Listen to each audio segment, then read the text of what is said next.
kura o Omahu, Limpohi, kia ora, hara mai.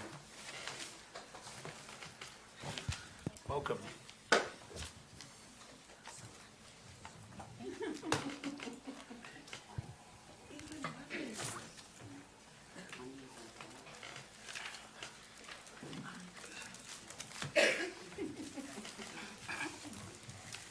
And we have a written submission here in front of us.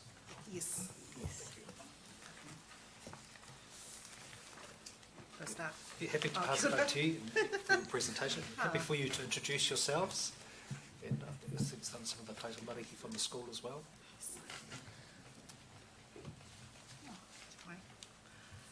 He mihi tēnei ki a koutou, nā rangatira. I acknowledge E no moana you. I runga te kaupapa nei, proposed You plan sit before change me. 19 hearing submissions. On the Kia panel. ora. Tēnā koutou, tēnā tātou katoa. Ko au, ko Leret Pohe toko ingoa, ko au Leret te Pohe is my tūmake name. o te I'm kura the o Mahu. Principal of Omahu School. Ki takataha, ko Nani Delia o On my Delia side. Rōpiha. He Nani, he Kaya Whina, They are the van helpers, driver, assistants. the caretaker, the grounds person, you name it, she's it. She's the everyone. Koe mā And te then, jack of all trades. kia ora. Ki tōna taha, Beside her, ko Moana Maki, or Nanny Morn, as our children would say. She is our kuru mahita. she is a teacher at our school. And our tamariki mokopuna, And our te children hara mai behind rātou me, ki te whakarongo. who have come to listen. Is a pretty auspicious thing for our children to come in an environment like this. And one of the things we want them to know is they have a voice and not to be scared of the way our systems are in Aotearoa today, and that they have a voice and they need to be our kaitiakitanga or our awa. And we have nannies here that have probably been here all morning and through the whole thing. Engari. He paku moiho tēnei, kōrero. So I'm going to have a little kōrero Brief here. submission. Nanny D would like to just say something where she lives in Omahu about Ohiwia. And it supports our kōrero. And then Whamoana is going to close for us. Kia ora. Omahu School is a proud kura over 100 years old, nestled in the village of Omahu beside the Naruroro River. Our students whakapapa to Ngāti Hine Manu e Nai Te Upoko Iri. Omahu is their papa whenua and the Naruroro their awa. The way of life living with the Naruroro River has changed over the past years for our tamariki and whānau. The course of the river provided waiora with swimming holes, cleansing pools and a kāpata kai, a source of food where our tamariki could catch fresh water, crayfish and fish with their hands. We are not experts, nor do we have the financial resources to pursue investigative research on the ecological habitats, industry impacts and the environmental challenges that the river dictates. There have been numerous commissioned reports for resource consents, such as the extraction of gravel and other interests of concern, such as the submission for the river to be given a water conservation order. But we have witnessed during the COVID-19 restrictions the return of trout jumping in the Naruroro River below the Fern Hill Bridge. It was a sight and a privilege that usually happens in the upper Naruroro and usually afforded to the anglers who recreationally fish up there. It has raised questions and provoked voice from our tamariki. What has caused the ahu of the river to change for the fish and freshwater crayfish to be less visible and abundant now? Did the impact of the stopped industry on the river during the COVID-19 restrictions halt disturbance and allow the trout to return for that moment in time? We considered farming, horticulture and agriculture continuing in a limited capacity. The halted industries we noticed where recreational activity and dredging. We understand that dredging is used in the prevention and protection of flooding. However, it does have extreme effects on our river. On page 2, you can see a picture of our school, which is just up here. And on the other side, where a lot of industry and dredging occurs. And we've got a kōrero saying dredging occurs for Omahu on our front doorstep. And as you look upon over here is our bridge, the Fern Hill Bridge. And there's a closer look at what's happening down there. And our children, their swimming holes come from over this other side, all around here. And they used to be able to get crayfish. Oh, just on this front, just along the river there. Oh, he's on that. You know, because they'll northern come side through there. that paddock or come down through here and they could go and get fresh water crayfish and stuff. But that no longer happens because that kind of kai does not exist there or doesn't exist like it used to. So on page 3, I've just got another picture, a couple of pictures there of what's happening on the other side of the bridge. Because we're in the middle, or we're not even in the middle, we're amongst all this activity on the river. And we have a bridge where these trucks come down, where our children access that awa.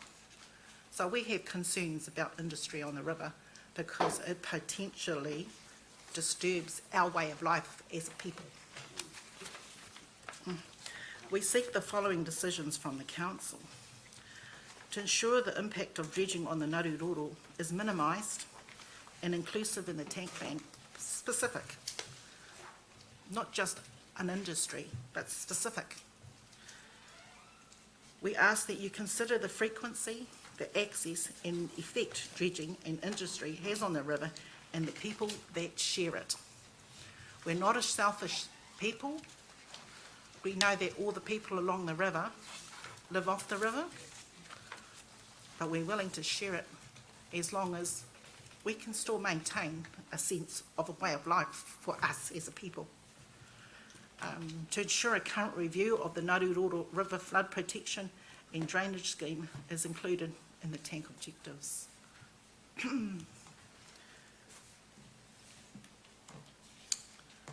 I think we need to maintain that in view of the global warming and what's happening further up the river and the levels and the flow of water coming down the Naruroro.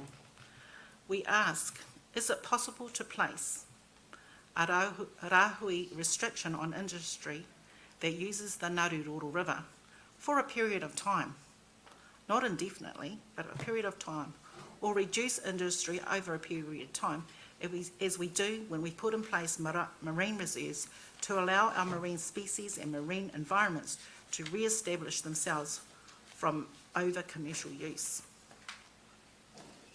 We ask, is that possible? Can we have some sense of control?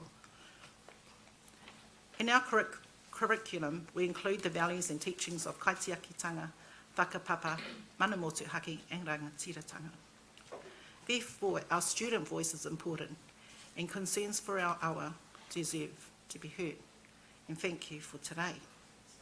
How often are Māori put in a position when they have to constantly justify what it is to be Māori, make explanation about Māori beliefs and values, provide their whakapapa and heritage to prove their cultural inheritance. It is not a model that we want our children to be put up with as caretakers of the future. We are interested in the co-management arrangements with iwi on scheme policies and management. We wonder why the Hawke's Bay Regional Council makes references to the tank issues to maintaining Māori. Māori is not measured in milligrams of acceptable disturbance levels, pollutants in the water or ecosystem data. Māori exists with the awa and exhibits itself with the tangata awa, the people of the river. If it was explicit and easily understood and felt in the tank plan, then the tangi and whai kōrero of exclusive narratives, experiences and interpretations from our whānau, hapu and iwi would not have to be submitted over and over again. Ngā mihi kia koutou. Ka rere ki ui tāra ki a rua pani ko rua rere tā e ka noho i a kahu nunu rua tapu wāhine i a kahu kura nui rua rauhanga i a a kai hiku roa takarawa iho mai ki au ki taraia. Kei o ue roa ko te rangi taumaha, ko taraia rua whare, kei o hiwi a taku wai whakaoho, manawa wai rua kia mau i ahau mo a ke tonu atu. Kia ora. I come with that waiata because I come with my tipuna behind me and I'm in support of the submissions that go for the Naruroro of the kura and of the whānau and hapu and organisations of Ngāti Hinemanu, Ngāti Upukoiri, o na Piringa Hapu Authority, Te Tai Whenua o Heretaunga, Ngāti Kahununu iwi and Ngāti Hinemanu iwi. I want to be inclusive of the ahi kā ki o mahu, te āwhina runanga marae held mana whenua. Kia tūake au ki te taha tōku wai u o hiwia tērā. My ancestors. Kia ora, I'm just backing up my with this waiata I was just saying. I have my tipuna behind me and they all held mana whenua to o mahu and the Naruroro as Ohiwia is a tributaries to the Naruroro. Ohiwia runs through and between o mahu, Te Hawhina, Marae, and is surrounded by 3 main lakes in o mahu area: Runanga, Oingo, Pōtaka. Ohiwia whānau from Pōtaka area, also known, and this is written in the maps of 1890, also known as Te Kōwhai, who is one of my tipuna, who I hold dearly in my heart, because all her kuis were from Pōtaka as well.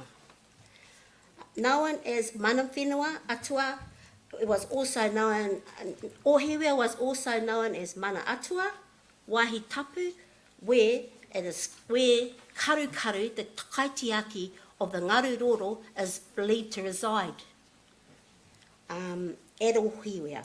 Karakia has been recited. It is a well-known place that baptisms were taking place because all my whānau were baptised at Ohiwia. Having been performed at Ohiwia, whānau whakapapa to this treasure, and I wish it to remain a treasure. And I wish it to be the same name, never to be changed, which on the maps today is a changed name. And I want it to go back. Ohiwia is known for its waiora, healing and well-being. This is a taonga that needs to be looked after by all the whānau, who still live along Ohiwia and make sure the upper regions do, which they do. The whānau have submitted kōrero at the support and importance of looking after all waterways as the life essence, mode of life. Kia ora. Kia ora. In closing, I suppose it's just to tautoko all our whānau kōrero for us, for our tamariki, our kura, and all our whānau from Omahu.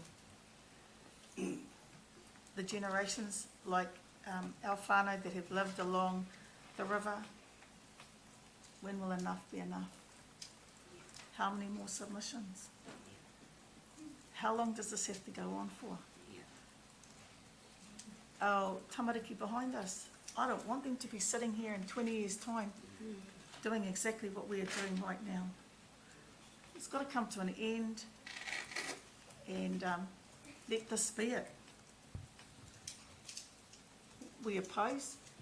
If you haven't already realised, I'm assuming everybody that's spoken, but just in case it hasn't been heard once again, we oppose. So for us as a whānau, as a kura, we want to tautoko every one of our whānau that has spoken.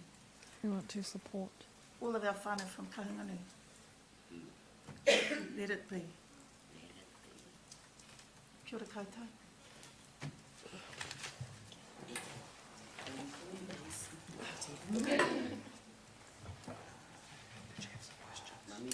Yeah, go. Te upoko iri, tore pa.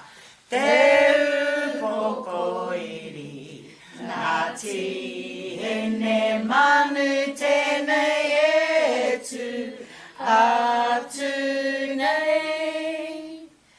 Ngā tamariki o te kura o mahu, kei te ngahau atu arahia, hi aue aue, haere mai rā te manu, hiri tuarangi e tau nei. Hapatia i ngā mahi o Ngāti Puna, te karanga o mahu e haere mai, te karanga o mahu e.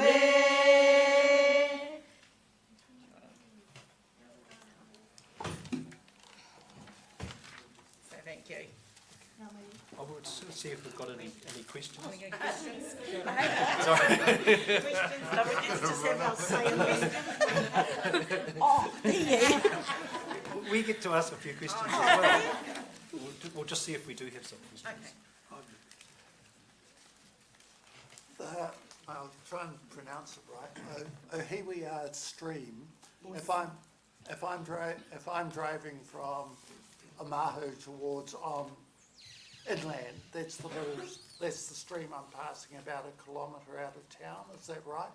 The bridge. Are you going up the Taihape Road? Yes. Yes, and you come to a bridge, that's it. Yeah, I know. Yes, Yeah. yeah. Thank you very much. So we didn't have any further questions for you. Oh, no, we didn't. No, I do. You do. Well, comments as much as questions. The swimming hole that you refer to near the Fern Hill Lodge, and I wish there was a closer picture so I could see what it was really like. But the picture I have is something that's shallow and dirty. Have I got that right? That's right. Do you have any of your own thoughts as to why it's dirty and shallow? I think there's the advent of the forestry coming in further up in Naruroro. Yeah. It absorbs a lot of water.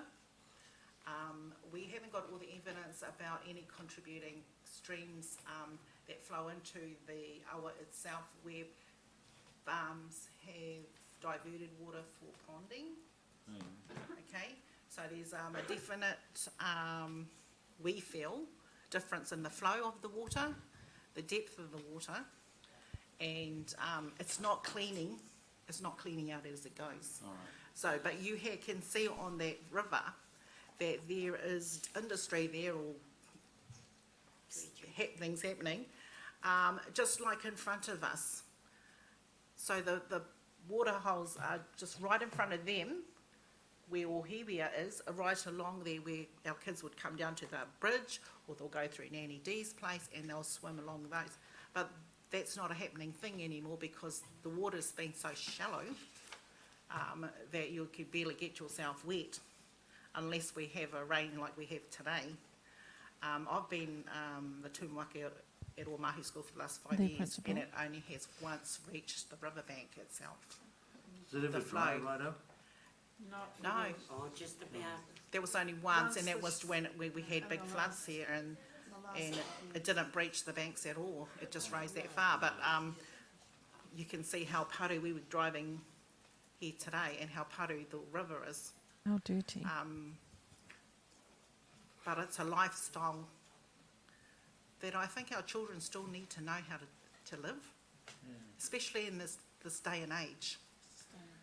You know, that's part of who we are as people on that river, and it's sad that they cannot live the way their tūpuna have, or their children, because all these people Their here went to ancestors. that school, because it's over 100 years old, and they all have memories going down there and getting eels and freshwater crayfish and all those sort of things that you do, learning on the river. They were there You know, that before. is a curriculum, learning on the river. And today we're being asked to design a local curriculum, but then we have resources like our awa have been depleted, or paru as we would say, that you can't use the awa and like we would have in the past for the healthy well-being of our tamariki mokopuna today, Of our children getting and our outside. grandchildren. and being amongst our own whenua and our own waterways. You've sort of answered my next question, because I was going to lead up to what did it used to be like before? I mean, you talked about very briefly about seeing some trout there now, right? Thinking, gosh, I haven't seen And- those for a long time. Yep, exactly, and it's not there now. They're not there now, Right. if you know what I mean. It happens right up where the bush is, where it's tranquil and nothing's disturbing it. But as you come past and the industry or farming and everything else happens on the river, it no longer is a happening thing. So, you know, like you could take your school down to the river and do all your learning down at the river. But it's not something that you could do. As a Today? child, as a child, I remember going to get inangas. You could go with the seasons and go up the river, but that's not possible anymore. Yeah. Right up to where we get baby seagulls. You could go right up that river, but because it went with the seasons. Now the season, it has changed. The river has changed, and the seasons have changed because of the different dynamics that go into it. A lot of tributaries don't run in there anymore. They've been blocked off, and that stops a lot of things. Even eels, they have stopped that too. Where we, at the back of my place, or area, we always had kai. Always, because if the Naruroro got dirty, they came up to clean water, and they were able to get through the to the channels up through there, but which they don't anymore. Yeah, And you referred to industry on the river. yeah. I'm assuming that dredging is one of the Well, industries. dredging is the major one because that's right on our doorstep. You know, like it's right there. You see the trucks coming down when you come over the bridge. They're right there. They're visually there. You know, there's not even a respite distance for them to be away from us. You What know? else? Well, we acknowledge that perhaps the river needs to be dredged to maintain a depth and a flow because it is a braided river. We acknowledge that, but there needs to be better management around that so that we can get a bit of depth. We do get a bit of flowing, and you know, it's like having watercress. You need that water to run through and to keep everything clean. And so our habitat for our kai no longer exists because we don't have a well-managed system within our environment in Oahu. But are there other things that are happening on the river that are of concern to you? I mean, dredging is one, which is kind of Well, obvious. I suppose. Yeah. Oh, You know, because you've got a village that lives on the river, and then you're in these water restricted areas, and then you see the water sprinklers going out, you know, irrigation on people's crops and properties. You know, that's a sort of a crying shame when you've got a poverty stricken village and continues to be poverty stricken because they don't have the natural resources that they're used to living with anymore. yeah, thank you very much. That's Thank you. all I have to ask. Kiddo. Well, thank you very much for coming in today. Thanks.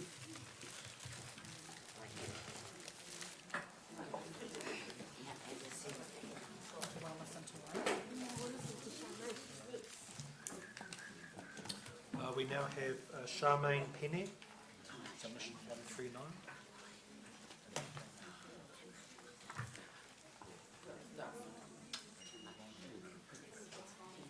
Oh, Nicola's just behind you. She'll pass these all out for you. You don't have to do that.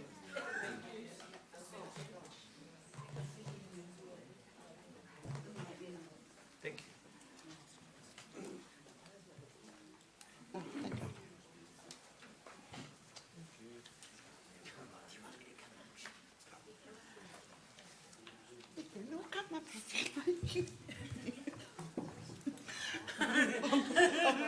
hold your fellas' hands.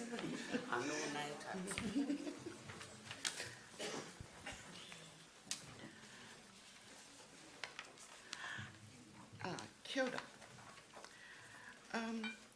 Before I start reading my submission, I'd like to bring your attention that some of the print on here, I will not say it. It's for your information only. And because I grew up in an era where Māori was prevented from us speaking it, I do not have enough confidence to give my karakia the mana it deserves. Ka pai? So that first page is a karakia. Ka nui te mihi ki te puari. Nā mihi ki te kaunihera The councillors, o te mātou a Māui. Hawkesbury, Nā mihi ki toku whānau I o greet my mahu, family of all mahuika, hono mokai, hene Mahuika, Hene manu, Hene tū manu, pokoeri. and tū Tēnā pokoeri. koutou katoa. I greet you all.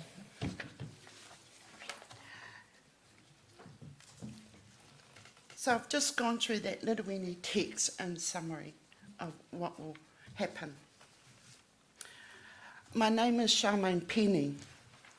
I was born in a shack in Runanga, approximately 20 metres from my birthplace is a natural spring that catered for most of our needs. Bathing, drinking and cooking. It was carted by hand. Oh, I'll add that one, it's not there. When I was a bit older, I would have been about 9, maybe younger, we moved up on the Tahapi Road. Moved up about 1 mile from where I was born.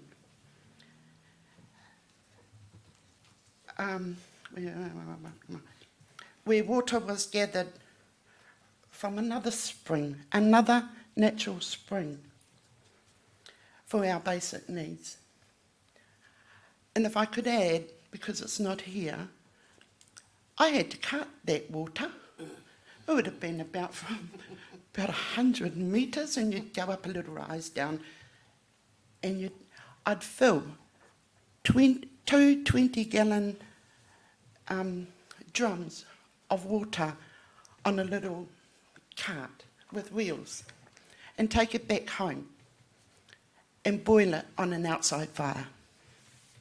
So I have knowledge of those natural springs.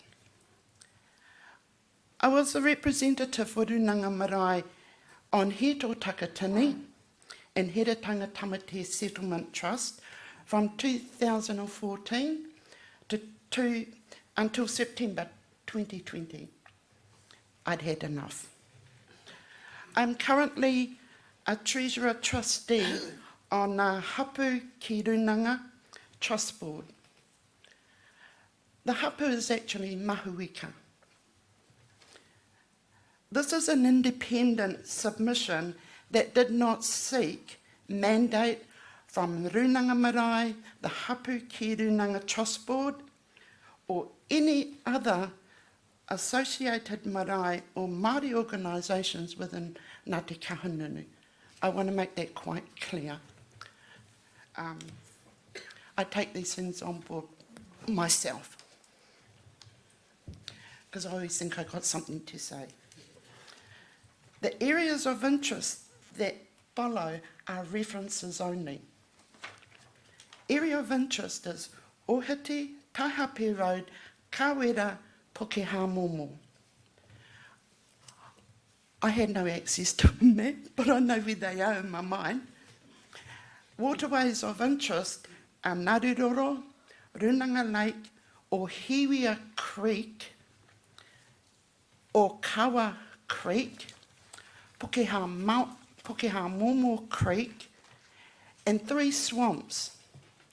Actually, there's 4, not 3. Culturally significant sites where some are still being used are wāhi tapu sites, some of them, yeah. Old pa sites, paru, natural springs, they're still being used. The natural springs I'm talking about are on the hills, and I forgot to add, and on the flatlands. You need to know where they are, and I won't tell you yet. Because they're sacred to us. They're tapu sites. He whakatauki. Ko te kahutu i nei, kua waiho no i te papa o toku whare tākoto kaue. This is the crux of my submission. Oral presentation. My submission supports all whānau and whānau whānui who have spoken before me since the first hearing at Mangaro. Tino rangatiratanga. The question I asked to myself was, how can I exert tino rangatiratanga in order to uphold our integrity and express that in a modern society? I had to ask myself that. It gave me a headache. And if I was to ask, what one thing could you live without? What one thing could you live without? And if you can answer the question honestly, then the solution will come.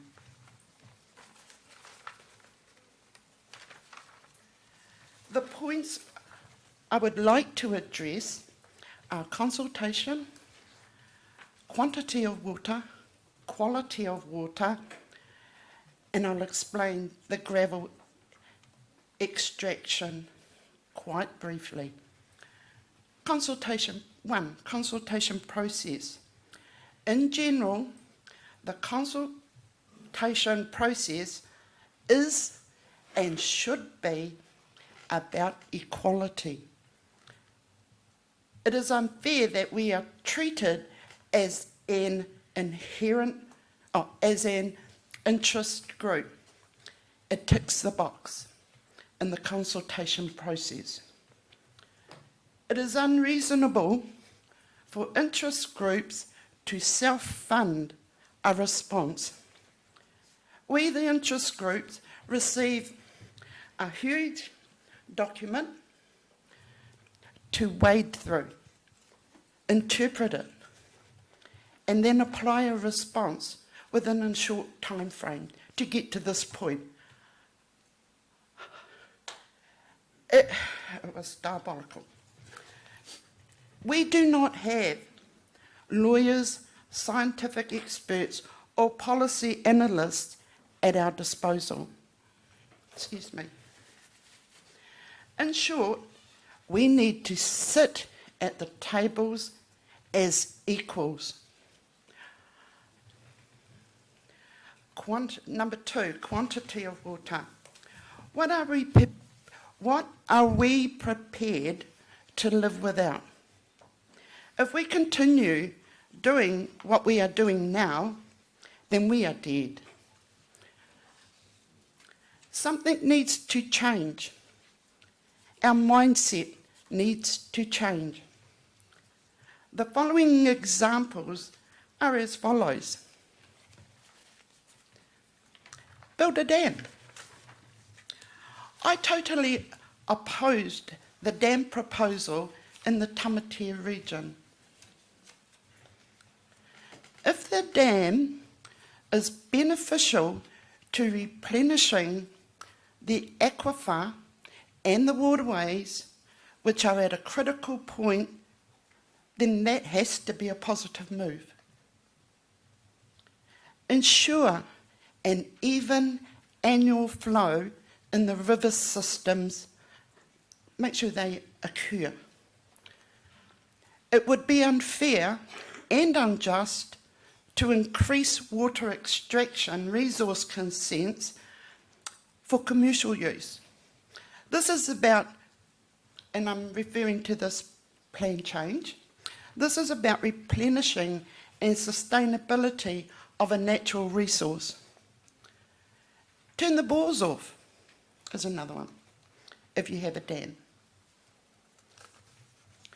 2.2, build a reservoir. The location of these must be equal. The oral presentation given by Mr. Kodri Huata is very well supported by this submission. He argued that they, well, I don't know whether he argued, but he certainly pointed out that the location of that reservoir should be closer to their community and not over there somewhere. 2.3, kaitiakitanga. Trusteeship in English. There should be scope within your framework where this concept can lie. For example, monitoring, reporting, or having control of issue warnings, whatever. The quantity of water crisis depends on changing our mindsets. I've said that before.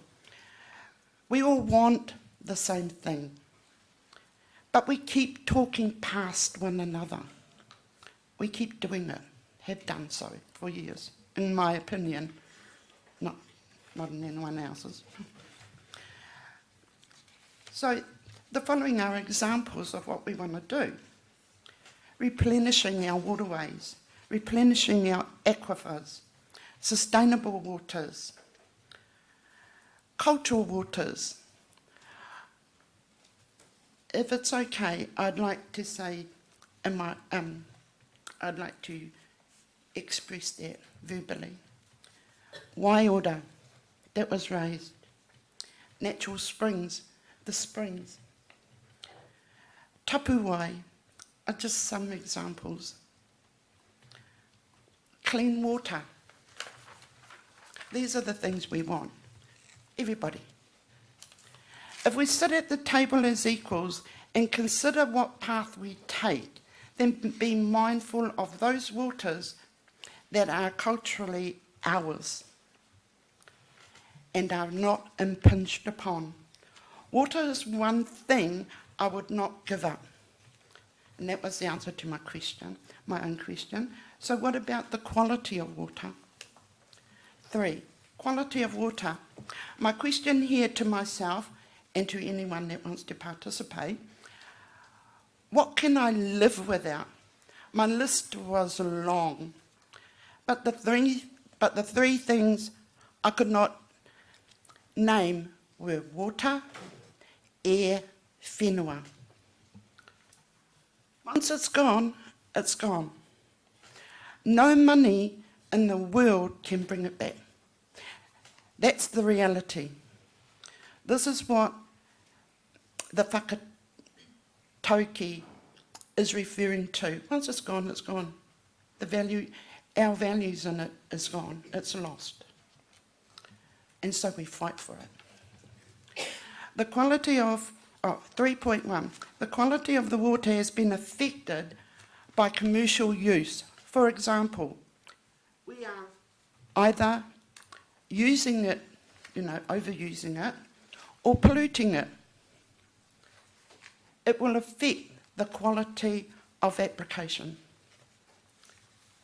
3.2, we know raw data does not lie. We can use the raw data to manipulate the outcome, the scope, and the direction of where one wants to go, where one can go. Wide open. In other words, control the definitive outcomes where the means are no longer meaningful. This is the consequence of the process. Māori have a tendency to line their T's and line their T's and I's up. To be quite honest, the quality of water is about greed and money. Take those out of the equation and look toward using Māori concepts in their true form. And you should find the solutions to the problems we are faced with today. Nō reira, thank you to Hawke's Bay Regional Council, especially those behind the scenes. Thank you for your time and your patience. And to you, the Puari, thank you sincerely for listening and not having any questions. Kia ora. Kia ora mai pāna. Ka pai.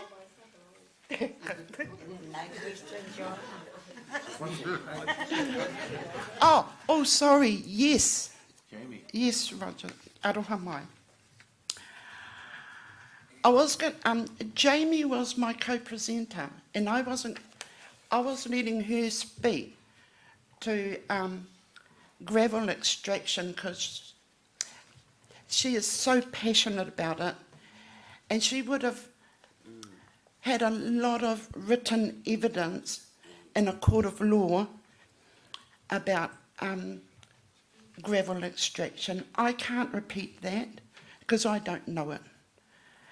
She would have also liked to have spoken at this hearing about the man-made lake in Marae Kākaho. Yeah, so I guess I had a little point here and I can't find it because I'm not computer savvy. Koritake, actually. But Koritake useless. for me, and this is just a personal opinion, is that gravel extraction follows the same path as water extraction. And that's my opinion, my honest and true opinion about this proposed plan change. Thank you. Oh, by the way, sorry, Jamie couldn't make it because her auntie passed away just the other day. So that's where she is. But, yeah. Can I go now? Thank you. There might be questions. You've asked us not to ask you questions. Told us. And I've had a look at the panel and we're happy to meet your request. If you have any questions for you. But thank you very much for coming along, and I've noted Jamie's apologies. Thank you. Kia ora. Thank you. I don't need a way of tying my head.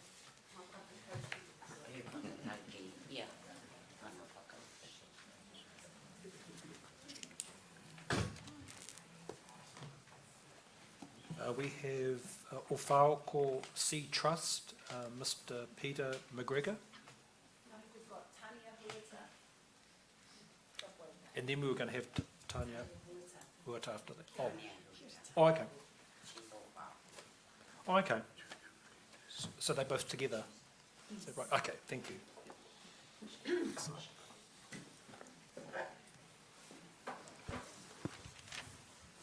Ngā mihi nui kia koutou katoa. Acknowledgements to you all.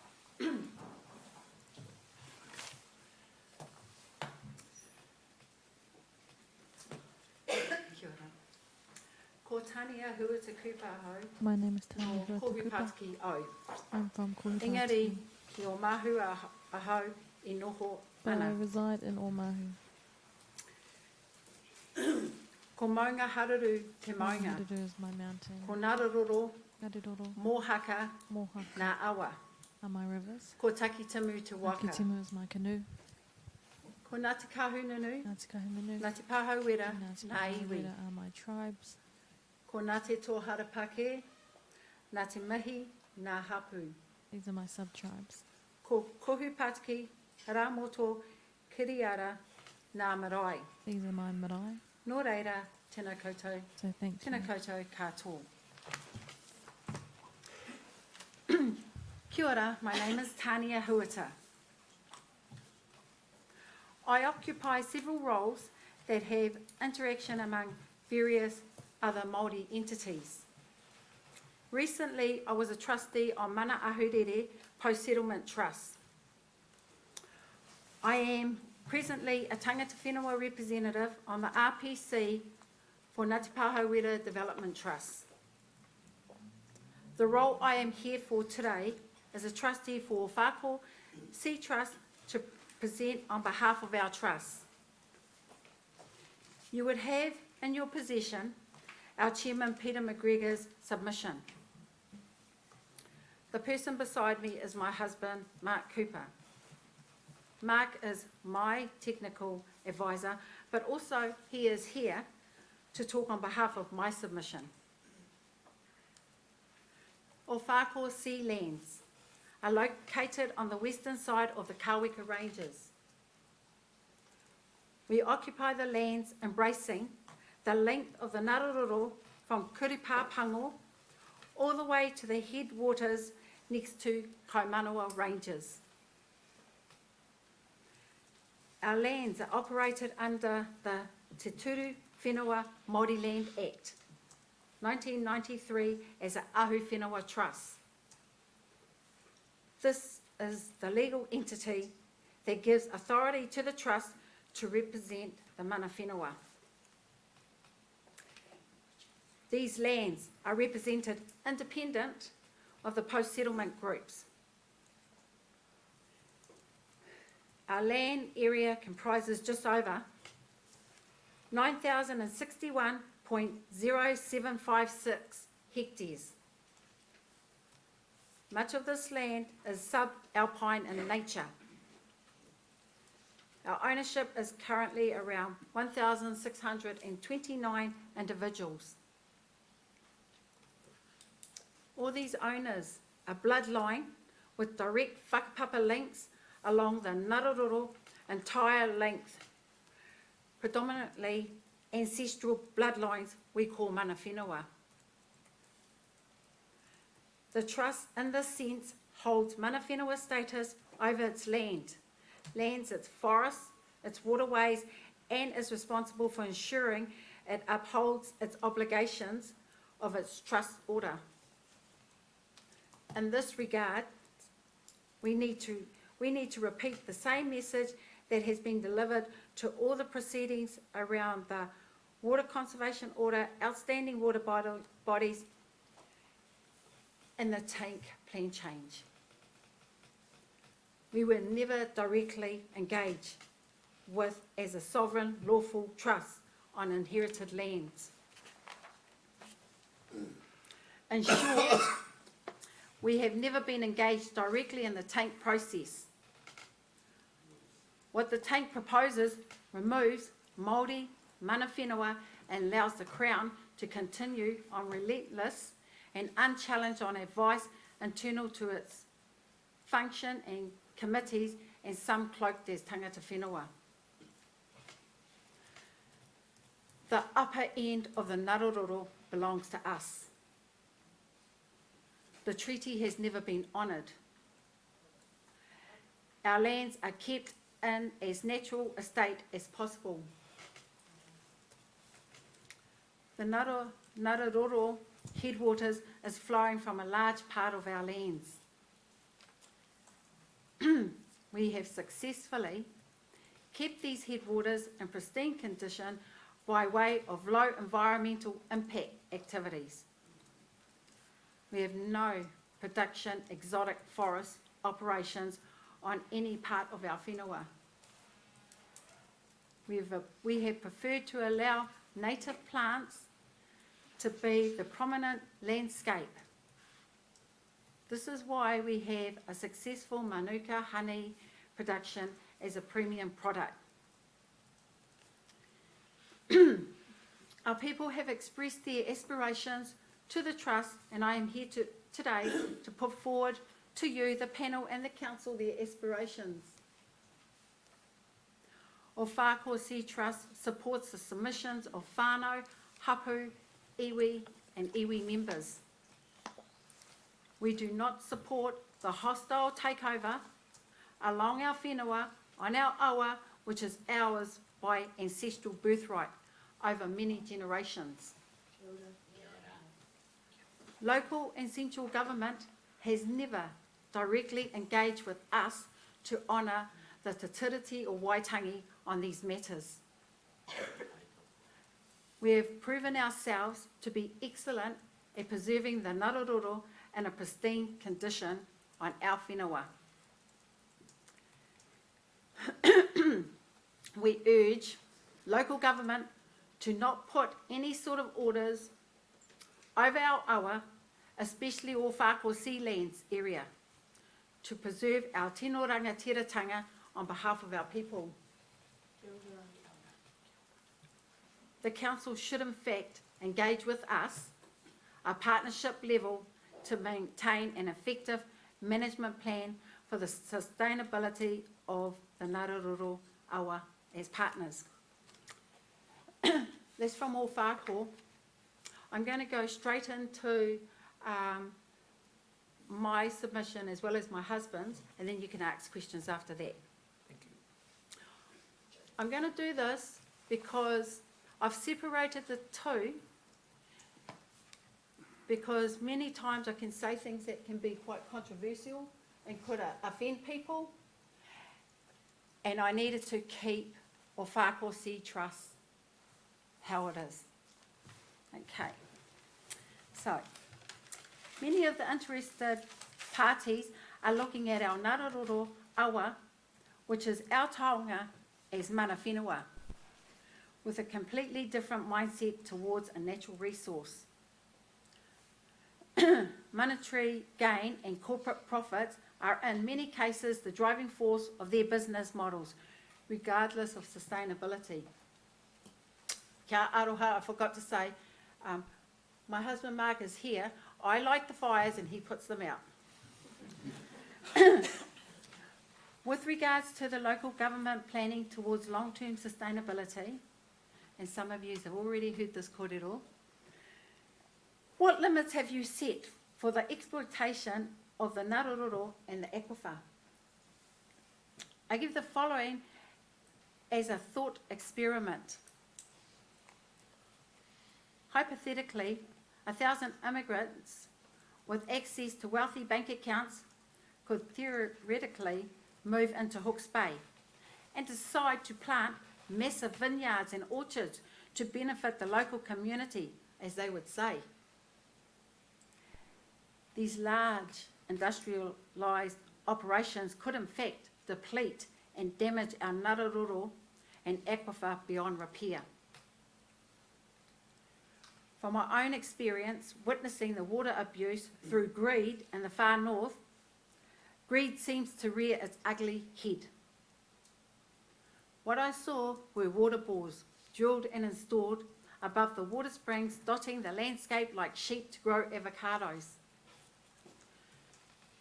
Local people and farmers within the vicinity were forced to sell their land to this abuser of water greed because their own water bores ran dry.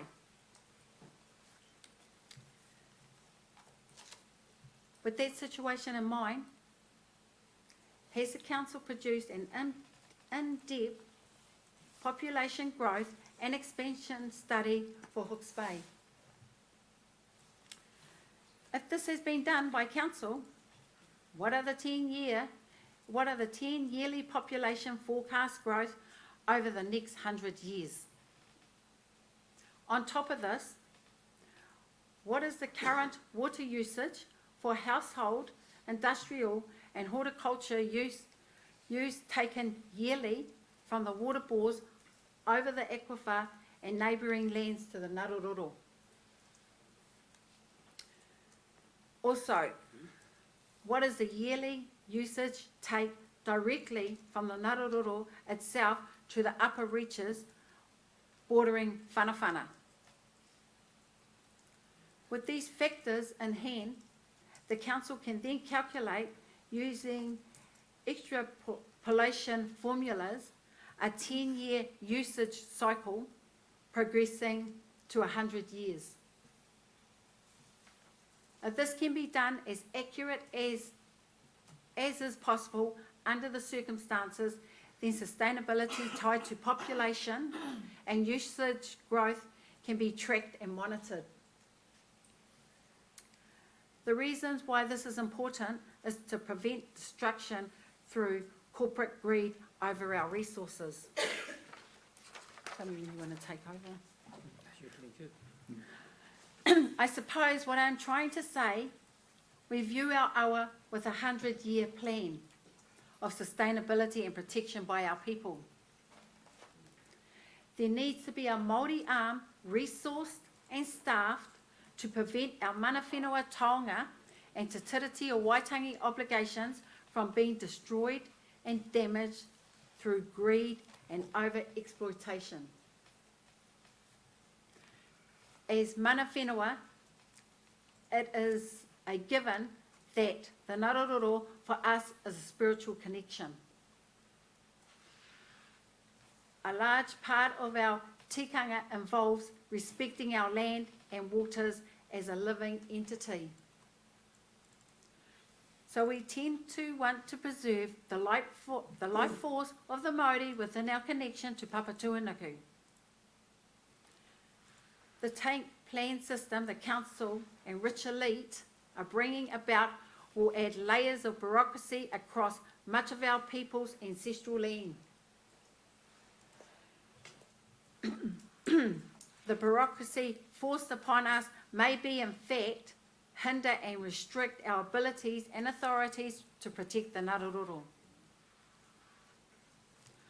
If this is to be the actions of the council's wishes to implement, then at the very least, consideration should be given to Te Tiriti o Waitangi on mana whenua's behalf. It should be clear for you all to see that our ancestral land holdings may be very different in nature in comparison to other private and corporate industry landholders. We have a special status and relationship with our lands and our awa, not in the same category as other submitters. Historically, Māori have suffered many injustices, such as land confiscation for public work acts resulting in the loss of part of our land. So losing our tino rangatiratanga over our ancestral awa, boarding on our ancestral land is a hard pill to take. To be clear, I know there is a need for a management plan to take care of our natural resources. I would support those ideas. I just do not support the mechanism being used against us now. Throw out the take plan. I would support a partnership relationship so that we look after our awa on our lands and council can monitor the lower reaches. So you take over now. Take over. Yep. Tell them what you, about Ngaruroro. How you... Okay. So, I'm the technical advisor for Tāne on Ngaruroro, because I grew up in Ngaruroro all my life. It's my first swimming experience as a Ngaruroro. Since I could learn to walk, that's why I learned to swim. The Ngaruroro has changed over the years quite drastically. So, in times past, when we used to swim down there, we had two main channels with islands in the middle, with forests and trees. It was totally different to how it looks today. So I believe the council changed it because for flood protection reasons, they said they didn't want trees in the centre of the river, so they cleaned it out, turned it into one big channel and put stop banks there, which was cool. But they took out all the springs that used to be in there as well. So we had numerous springs in there that you could swim in. They were deep water holes. It wasn't just shingle, it used to be actual living habitat. So you would have a spring out in the middle of an island surrounded by trees. Okay, and you could go and find these little hidden islands with these hidden springs surrounded by trees, and it'd be like the most beautiful place that you could want to be. it was just natural and most natural environments that you could be in. One of them, it was just beautiful. The water was clean and green and blue. We had a place called the Blue Waters because the water was blue. We had different names for different areas and there was different characteristics. But the main characteristic was there was always two main channels between Ohiti and Omahu. And the two channels split and they were always clean. And we always had islands in the middle with fresh spring water that you could actually drink straight out of the ground. You can see the eels in there, and you can see the crayfish in there. What's going to happen with the eels is that when they destroyed the habitat, the eels like dark places. They're like places with trees and banks where they can hide under. And then they had more trout fish be introduced, and the trout actually murder our baby eels.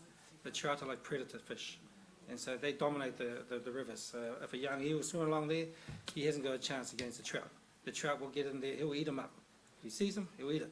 This is how it is. So trout are a predator fish, but everyone wants to look after the trout because they love trout fishing. So they just introduce more trout. This is how it is.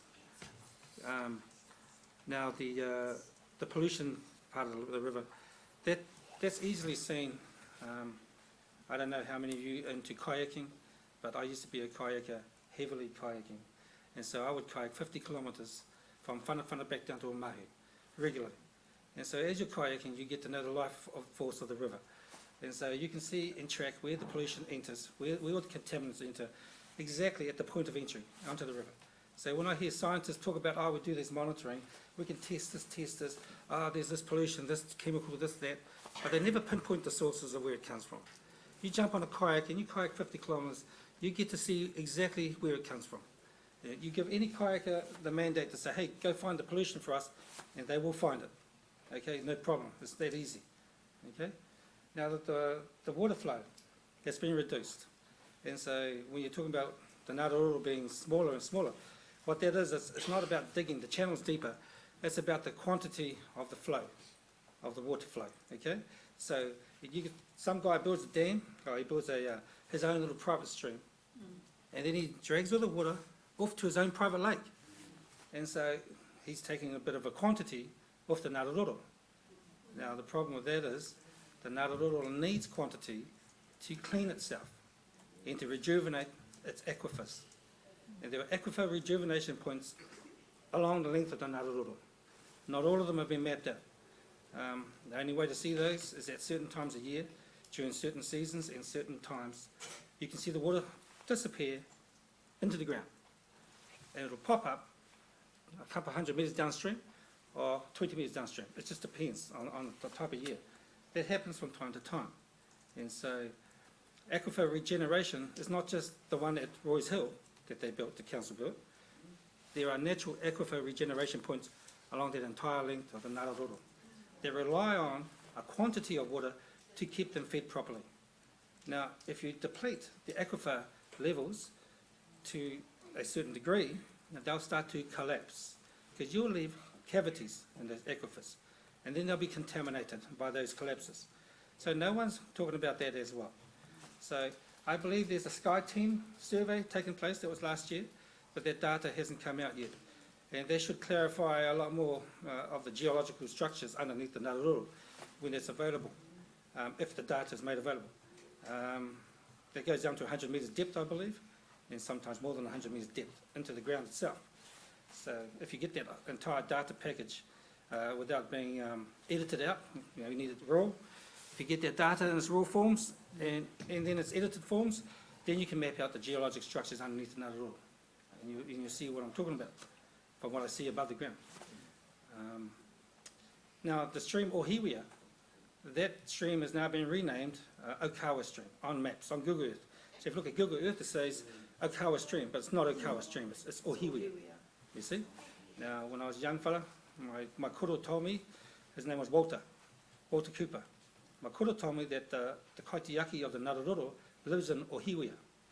The kaitiaki is our taniwha, and her name is Karukaru. That is our taniwha. Okay, so that's the kaitiaki of the Ngātauroro, the entire length of the Ngātauroro. It's a female with red hair. That's what I was told by my koro. Okay, so just thought I'd just let you guys know that there's some history with Ohiwea. Okay. Now, what Tanya was referring to about exploitation. I don't know, I know Roger served in the army, so Roger would have an idea of what I'm talking about here. So, in the army, when you're taught to do an assault on an enemy position, you're taught that you put the assault in, you take the enemy position, but you have to have a limit of exploitation. Because if your soldiers keep assaulting past the objective, and they don't hold their ground, they'll run into a counter-attack, and they can be annihilated. So Roger knows these concepts well. And so we have that same concept applying to the Naruru. Limit of exploitation. At what point do we limit the exploitation of our awa? At what point do we say, enough is enough, because now we're hurting ourselves? Okay? So at the moment, everything is driven by corporate greed and business greed. So those are the driving forces behind all the water takes. And so what we need to roll back on is that corporate greed influence having a say on the future life of our awa. Okay? So if we're going to use economics, say, benefits to Hawke's Bay, we'll use that argument. It's a benefit to Hawke's Bay region for economics to make all that money of these industries to benefit the populace of Hawke's Bay. Okay? We can use that argument. But then we can look at it this way. If it's depleting our resources and polluting our waterways, and we're importing 10,000 RSC workers from overseas to cater to those industries, is that benefiting our region and our population, or is that just exploitation gone mad because we're importing 10,000 workers overseas to do the jobs that we don't have enough people to do? Maybe we should limit our exploitation. You know, have a few less rich people and just a few less billionaires moving in here and buying our land, just a few less. And that'll save us a lot more of our resources. Because, you know, at the end of the day, it's all about sustainability. That's what I feel anyway. And that's for our region, that's for the benefit of our region. Sustainability, economics, if you want to talk about economics, if you remember back in the day when we were young fellas ourselves, you could buy a bottle of milk for 4 cents, for a pint of milk. And I take it some of us will remember that. You could buy a side of land for $12. Some of us will remember that. Most young people would never heard of it. They will never even fathom that. So when we ask ourselves, we're honest with ourselves, how did the situation come about where now we pay the same amount of money for a litre of milk that my cousin grows just down the road by eating grass? My cousin has cows. He takes his cows, he feeds them grass. He takes them to the milking shed twice a day, pumps out a few litres of milk, but then Fonterra will sell it to us dearer than a litre of petrol. Now, I know petrol is a complicated process. You know, pump the oil out, take it through a refinery, transport it, put some chemicals in it, then you get a litre of petrol. But milk, that's just a bit of grass. Stick in a cow, and out comes milk. So why does milk and petrol at the same price range per litre? It's called exploitation, okay, and greed. And so those are the things that are harming New Zealand. And until we get a mindset change in our government, because it's a top-down effect, okay? It's not, you can't just blame councils. It's a top-down effect. If your government's thinking along those ways, greed and exploitation, then obviously it's going to flow down through the university system into local government, and the whole thing's been running on that exploitation curve. And so what I'm saying is, we have an opportunity to change that curve for the future. COVID-19 is showing us that the world can be reset in a heartbeat. Now everyone's got to get vaccinated. You see, this is the world we're living in now. So we can roll it back. And we can take it back to a sustainability and a wholesome, fulfilling life for New Zealanders. We don't have to exploit ourselves to make billionaires into billionaires and to have to import 10,000 overseas workers just to perform the actions we need to perform in industrialised horticulture. And that's all I'm saying. Now, is there anything you want to ask me about the Naruru? It's up to you guys.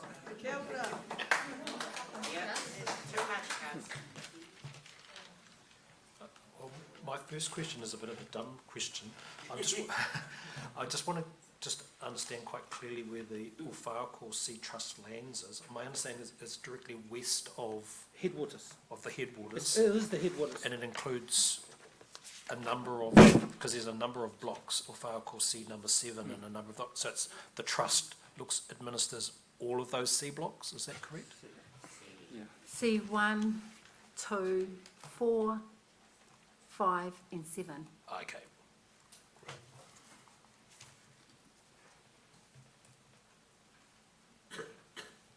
got a map here and I can see them all. Thank you, that's really helpful. So that includes the lands where the campsite is, Kuripapango campsite, that's on those lands? From the Narururu River Right, up to the top of Yep. the Gentuani. Yep. And then following the Narururu. great, thank you. Do we have any other questions?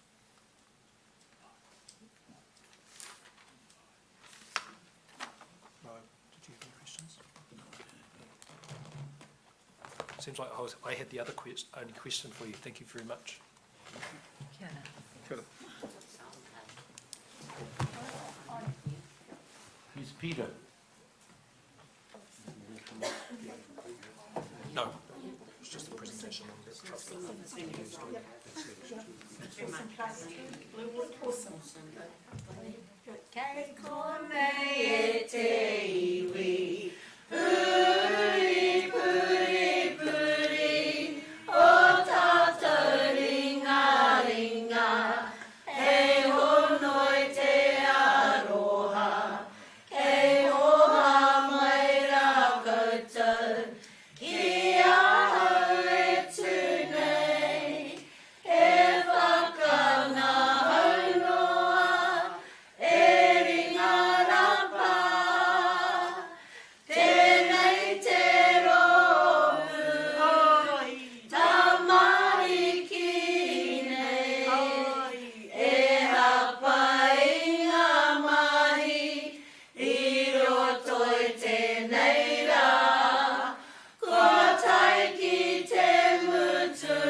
Mr. David Renoff?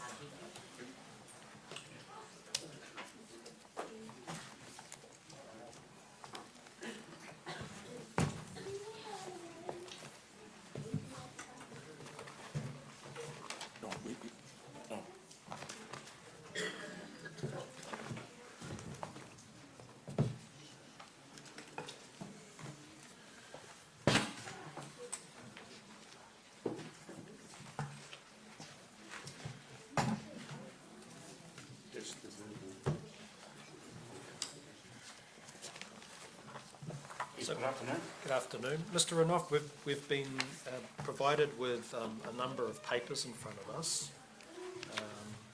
1, 2, 3, 4, 5 documents, I think. We've been able to get you on earlier than you were scheduled, and we're scheduled to hear you till 1 o'clock. I'm not sure we're going to be able to, if you're planning to read through all of these documents. No, I'm not. I've given to you the technical guidelines Yes. as a reference document. Yep. Mainly because I feel it should be looked at. The document, that one, is already on behind my original submission, Yep. but there's a couple of things I would like just to highlight on that. Thank you. And the maps, I will speak to those just very briefly. Excellent. Thank you. If you'd like to also introduce the gentleman beside you as Oh, well. yes, sorry, he's my support person, Yes. and it's Graham Hook. Nice to meet you, Graham. Good afternoon. I am a researcher.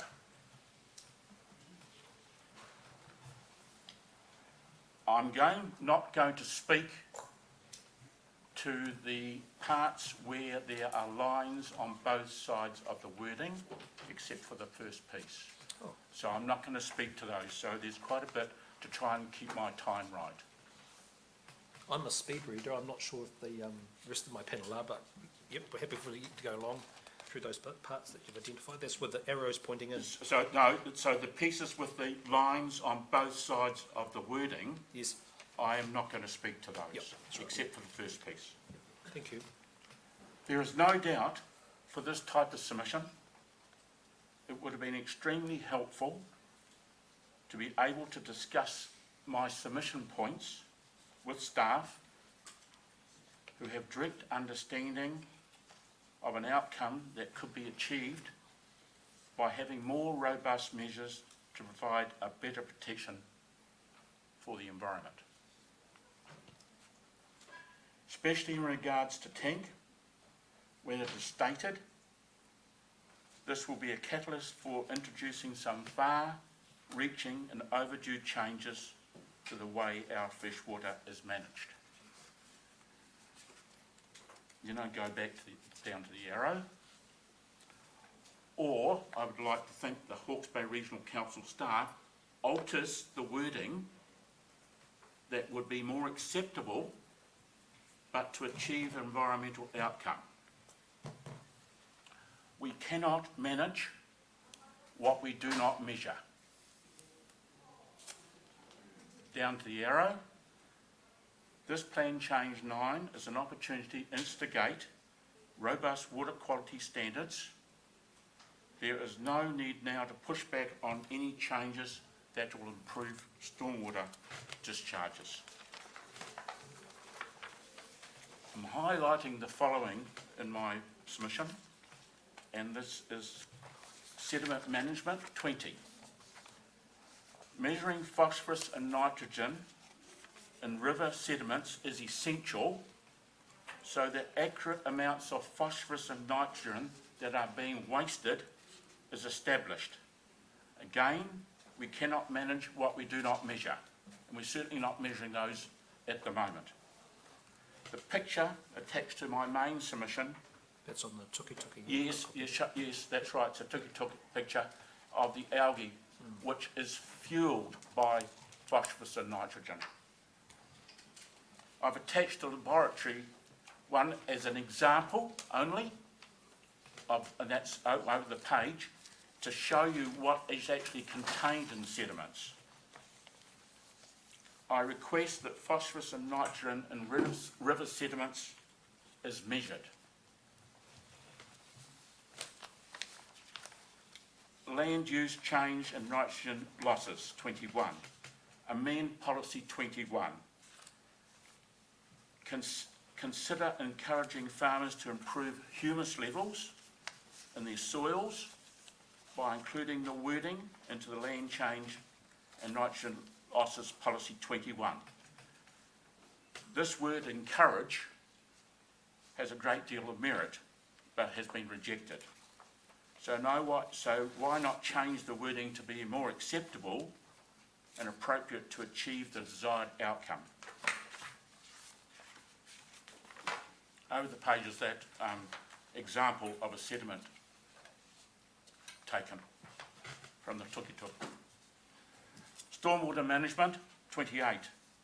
Amend policy 28. Consider reducing captured, that's very important, that word. I'm only talking about captured stormwater risk by having properties that are within 200 metres of a stormwater network to discharge into that network, especially when this captured stormwater is within a source protection zone. So that's very important. Only captured. Request when a property is within 200 metres of a stormwater network, it shall discharge into it. Rule 11, fertiliser use. Request add to Rule 11, have maximum combined rate in Rules 11, 13 and 14.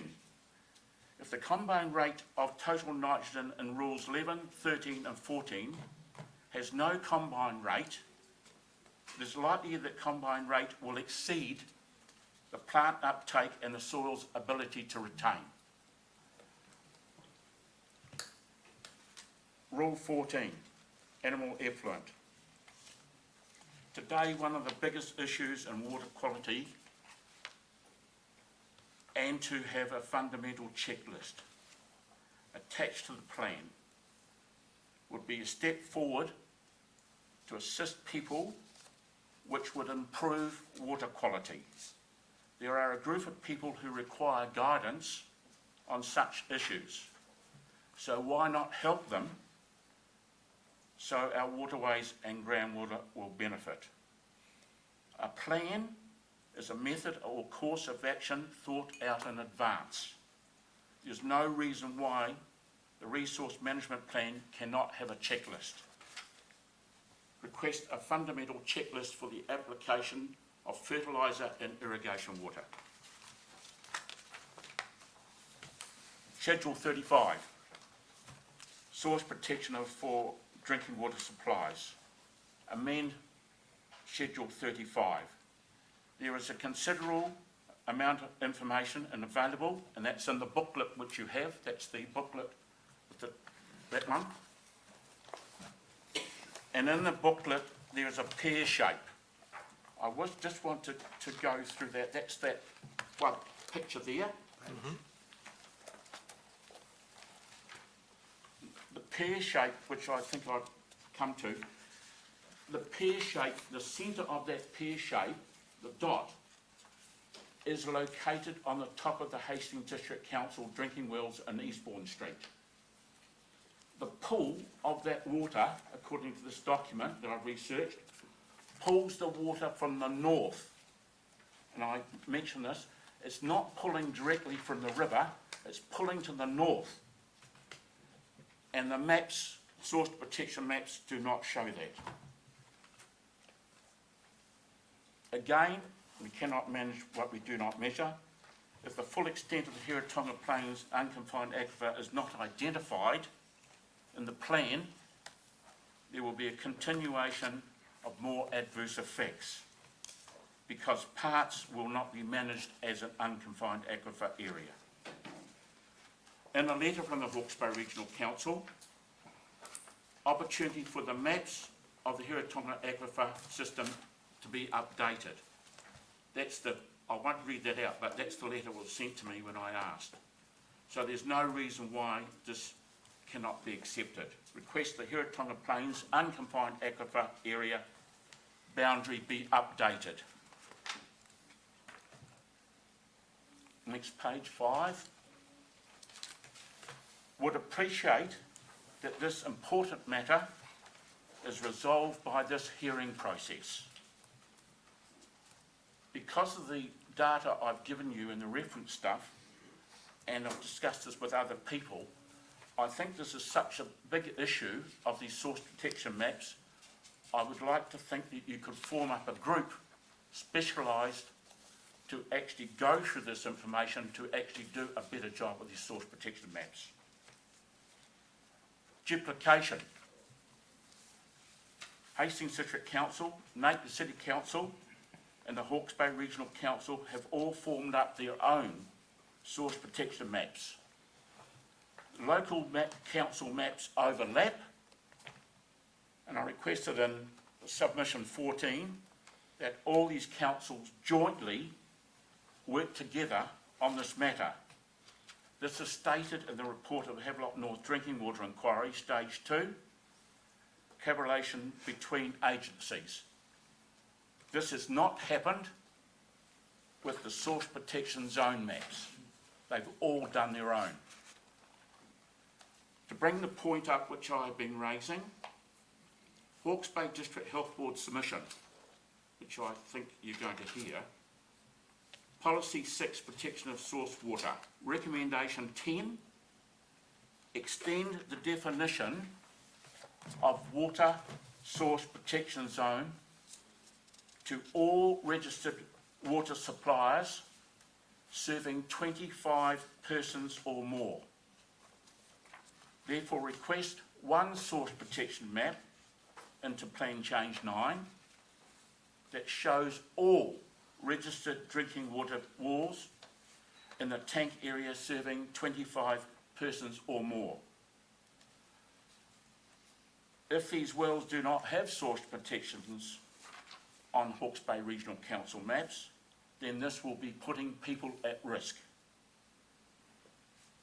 The matter of showing the extent of source protection zones, the alignment or the extent of source protection boundary lines of the Hawke's Bay Regional Tank proposed plan change, Schedule 9, Plan Change 9, Schedule 35, Planning Map 1 for the Hastings Source Protection Zone. This has been limited by the wording in the hearings report at 2394, which I'm not going to read. Note, the Hastings District Council's approach, to defining source protection zones for each of the bore fields was not only to consider them independently of each other, but also to consider the combined effects on all groundwater travel times and flow directions for the following reasons, which I have not outlined. The next page, I'm reading the heading only. This is information, which I have researched on source protection zones for registered drinking water wells for 25 persons or more. To bring to the point of my maps, that the Tipa Hui map is missing of my data, although I do supply you with all the other maps.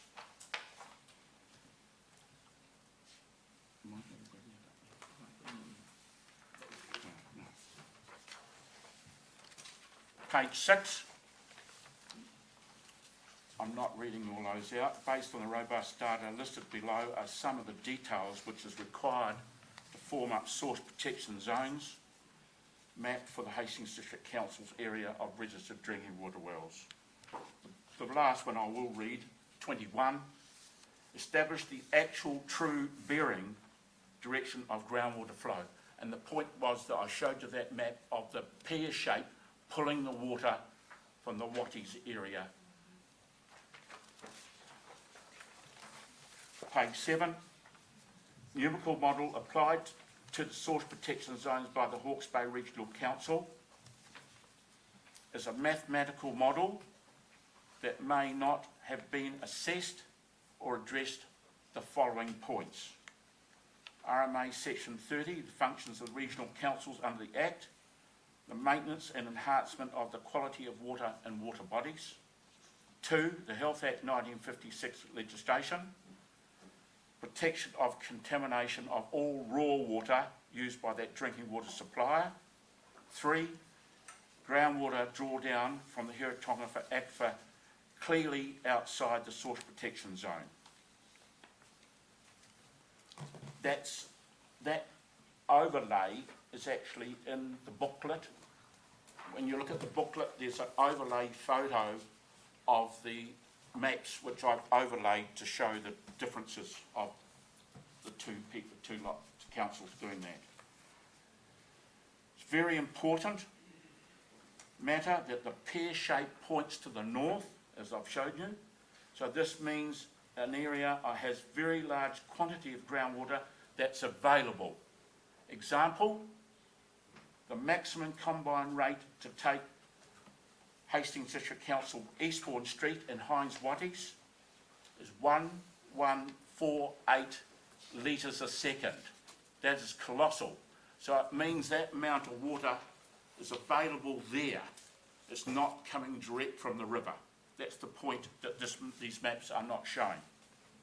Significant point, this means Hastings District Council Eastbourne Street wells are not drawing their groundwater directly from the main source, which is Narrow River. To have an accurate groundwater direction flow established on source protection maps is vital. Hawke's Bay Regional Council has not included this drawdown north direction data on the Hawke's Bay Regional Council Hastings source protection map. Their source protection area in the map goes directly to the Narrow River. And that shows those area on that front of that booklet.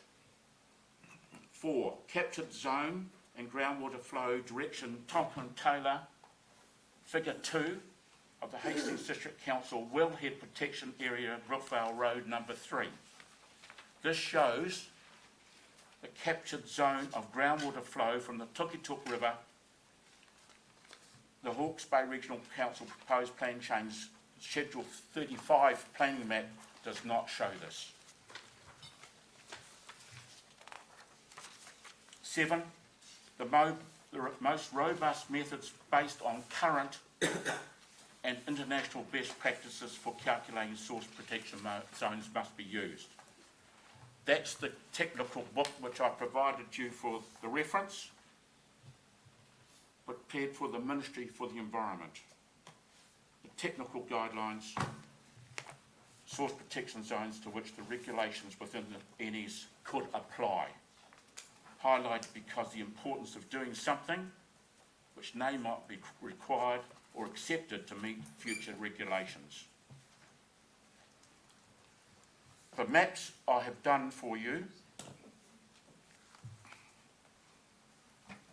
show the comparison between the Hawke's Bay Regional Council's map and the Hastings District Council source protection map. And that's in the booklet. Spent some time forming an overlay to show the significant differences between the source protection maps. See the overlay of the Hastings District Council source protection map onto the Hastings Regional Council source protection map in the booklet, which was attached to my Plan Change 9 submission. Handout comparison source protection map areas of the Hawke's Bay Regional Council compared with Napier City Council source protection map. Note the scale difference, and that's the one I've given you, that one there, in those maps.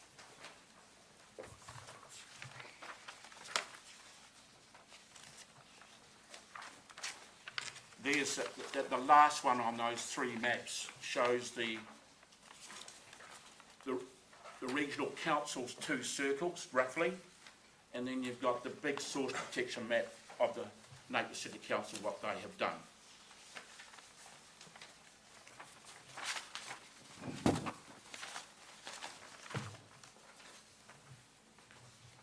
So I request the outcome is to have one Hawke's Bay Regional Council source protection map that shows all the registered drinking water wells and bores and springs in the Hastings District Council, Havelock and Napier Council areas.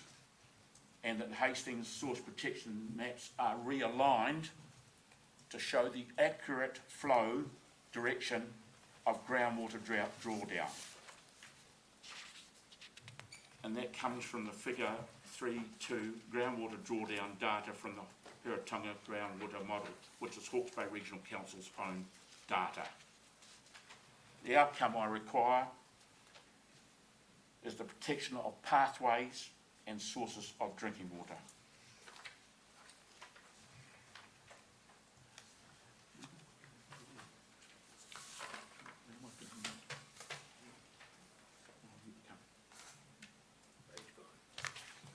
Okay. Just to come back on a particular issue which I've missed, is this particular map here, please.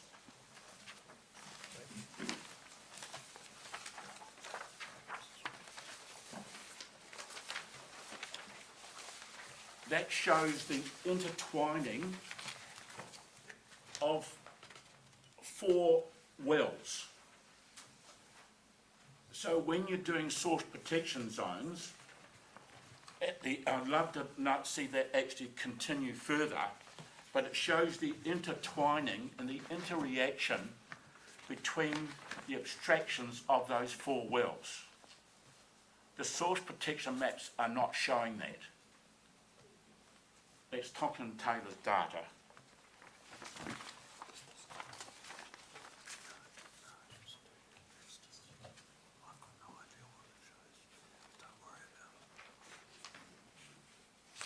Page 9.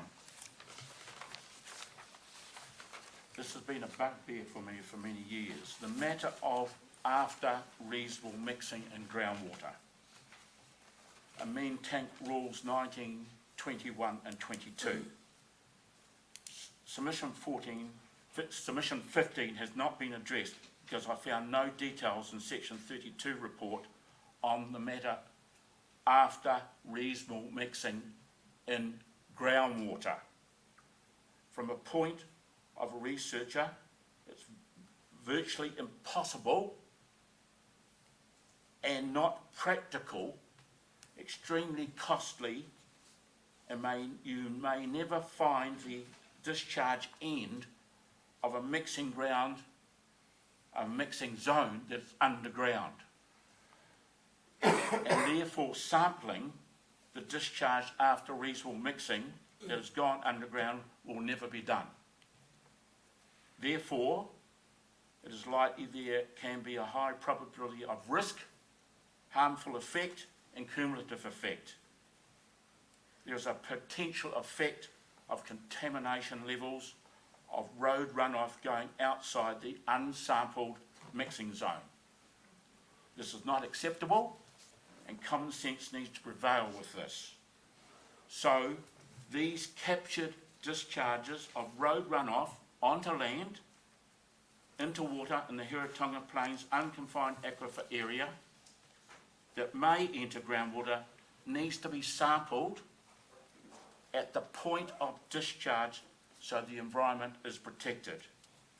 Request that after reasonable mixing be deleted from the rules tank 19, 21 and 22 and add the words at point of discharge. Page 10. Amend RRMP 49. The importance of protecting our drinking water. The RRMP does not have limits or controls in a rule in the plan for captured road runoff discharging inside source protection zones. Again, I make very clearly captured road runoff.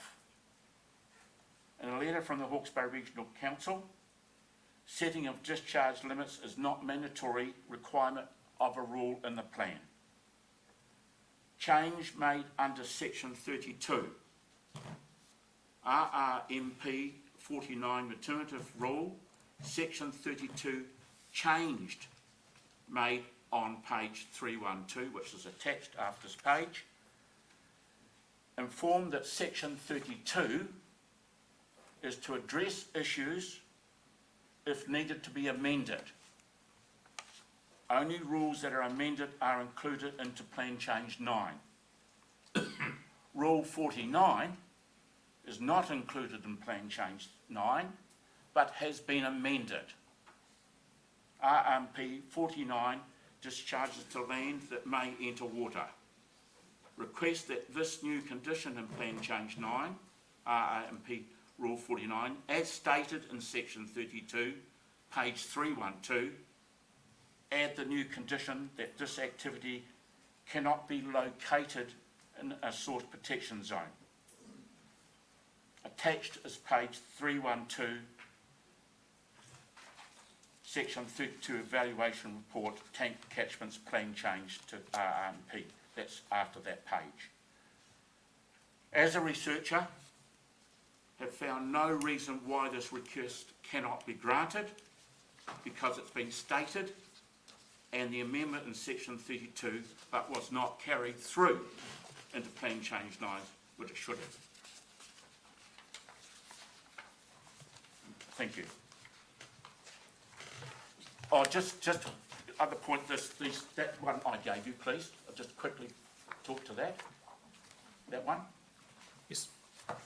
I've shown you that it's the Hastings District Council Source Protection Zone, but we've got some wells which are on the perimeter of that.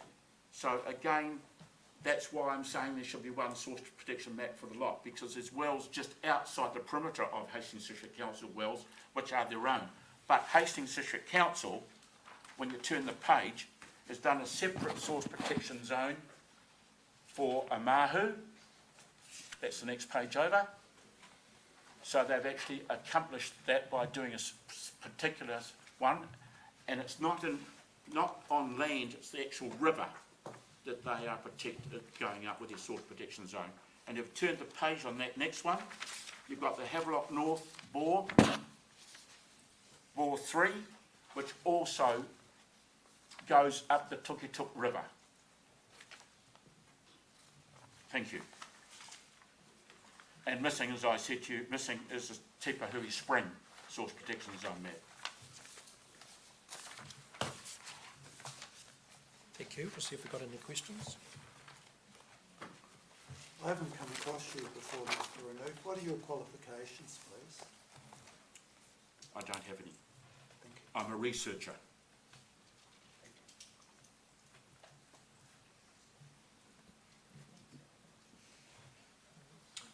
Just one question. You, on your page, I think it's number 9, in this issue of reasonable mixing, after reasonable mixing, in relation to tank rules 19, 20 and 22. So are you saying there that the way it's worded, I'm only going from the original proposed plan, I haven't looked at the addendum changes, proposed or recommended changes by the officers, but it's after reasonable mixing. It's not in relation to groundwater, is it? It's in relation to reasonable mixing before any discharge to water. That was the way I read those rules as drafted. I haven't got that in front of me, but I'm sure in my own mind that where water enters land, where it may actually then enter groundwater, in some aspects we have got discharge permits actually discharging to groundwater in Hastings. We've got 2 discharge permits that I'm aware of that actually are physically discharging to groundwater.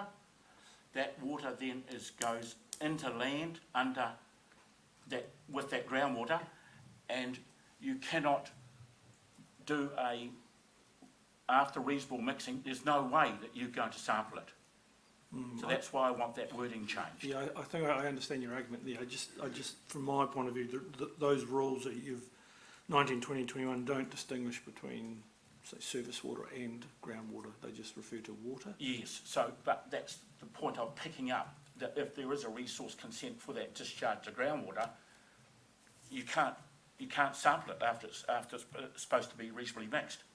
So that's why I want that wording changed in there to show if it is discharging into groundwater, that you sample it at source, at the discharge point, which should be anyway. Okay, thank you.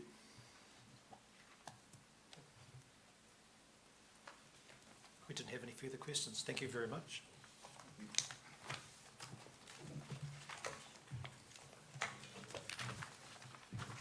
We now have a lunch break and we'll be back at 2 o'clock with Sarah Millington. Thanks everybody.